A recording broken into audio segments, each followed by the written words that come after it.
မိဘကျေးဇူးကိုတည်တတဲ့လောက်ရလေးတစ်ခုကြောင့်လူပြောများနေတဲ့ဆမင်းသားအောင်စဘူးမင်္ဂလာပါရှင်ဒီနေ့တော့ကျမတို့ရဲ့ social media ထက်မှလူပြောများနေတဲ့ပုံရိပ်လေးတစ်ခုကြောင့်ကိုစကားဝိုင်းဖွဲ့ကြမှာရီခစ်တွေဘလို့ပဲပြောင်းပြောင်းဤပညာတွေဘလို့ပဲတိုးတက်မိဘကျေးဇူးဆိုတဲ့အရာကတော့ဘယ်တော့မှယူမသွားဘူးဆိုတာကိုသက်သေပြနေတဲ့ပုံရိပ်လေးတစ်ခုပါပုံရိပ်လေးတွေကကာယကရှင်ကတော့ချားသူမဟုတ်ပါဘူးလက်ရှိမြန်မာစက်သမင်လောကမှာထိတ်တန်းစင်းဝင်မင်းသားတလဲဖြစ်တဲ့မင်းသားချောအောင်စဘူးပဲဖြစ်ပါရီပရိသတ်တဲ့ကြားမှာအခုရပိုင်းရေပန်းစားနေတာကတော့အောင်စပူရဲ့ဇက်စင်နောက်ွယ်ကပြုမှုလေးတစ်ခုပါပုံမှန်အားဖြင့်မင်းသားတယောက်ဇက်စင်ပေါ်တက်တော့မေးဆိုရင်ဘာရီလုပ်လေးရှိလေ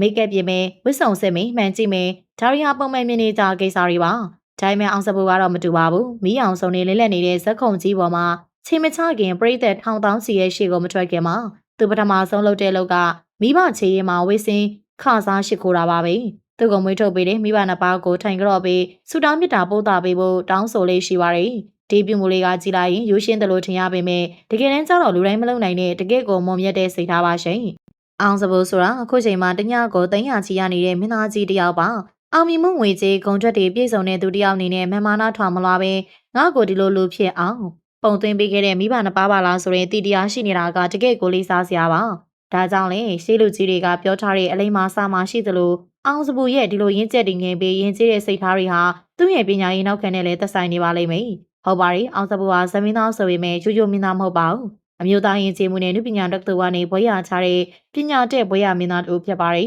အချို့ဟာဇက်တပင်လောကသားဆိုရင်ပညာရေးဘက်မှာအားနည်းမယ်လို့ထင်မှတတ်ကြပါရီအောင်စပူကတော့ဒီအမြင်ကိုပြောင်းလဲပေးလိုက်သူပါတက္ကသိုလ်ဆင်ပညာရက်တွေကိုလေ့လာစစ်ပူးထားသူပြီးသူ့ရဲ့တွေးခေါ်ပုံပြောဆိုပုံနဲ့ပြိသက်ကိုဆက်ဆက်ပုံတွေကစားပညာတဲ့တယောက်ဆိုတာအသိသာထင်ရှားလုံလာပါရီပညာကပေးတဲ့စင်ကျင်တုံတရားနဲ့မိဘကပေးတဲ့မေတ္တာတရားနှစ်ခုပေါင်းဆက်သွားတဲ့အခါမှာတော့အောင်စပူဆိုတာပရိသတ်တွေအတွက်စံပြမင်းသားတယောက်ဖြစ်လာတော့တာပါပဲ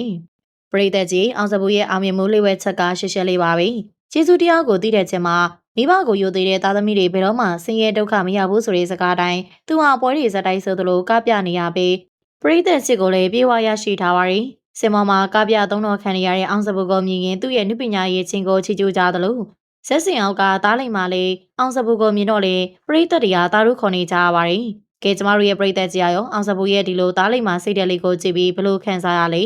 ပညာလေးတဲ့မိဘကိုလေးတည်တတ်တဲ့လူငယ်တယောက်ရဲ့အောင်မြင်မှုကထိုက်တန်တယ်လို့ရောမထင်ကြဘူးလားကိုယ့်ရဲ့ရင်ထဲကပီတီစကားတန်လေးတွေကိုကိုယ့်မက်မှာရေးသားမျှဝေသွားခဲ့ပါအောင်ရှင်ဖက်ရှုပေးကြတဲ့တယောက်ချင်းစီတိုင်းကိုမိဘကျေးဇူးဆက်နိုင်တဲ့တားကောင်းတားမွန်တွေဖြစ်ကြပါစေရှင်နောက်နေ့ဒီမှာလည်းအခုလိုမျိုးပရိသတ်ချစ်တော်ဆယ်လီတွေနုပညာရှင်တွေရဲ့အကြောင်းတွေနဲ့တူပြန်လာခဲ့ဦးမှာဖြစ်လို့ကျမတို့ရဲ့ပေးလေးကိုစောင့်မျှော်ကြည့်ရှုအားပေးဖို့အတွက်မေ့ကြပါနဲ့အောင်ရှင်အားပေးနေဆင်ခဲ့ကြတဲ့ပရိသတ်တယောက်ချင်းစီတိုင်းကိုစိတ်နှလုံးရှင်လန်းချမ်းမြေ့ပါစေကြောင်းကျမတို့ရဲ့ပေးလေးကနေပြီးတော့ဆုတောင်းမေတ္တာစကားလေးလက်ဆောင်ပါလိုက်ပါစေနော်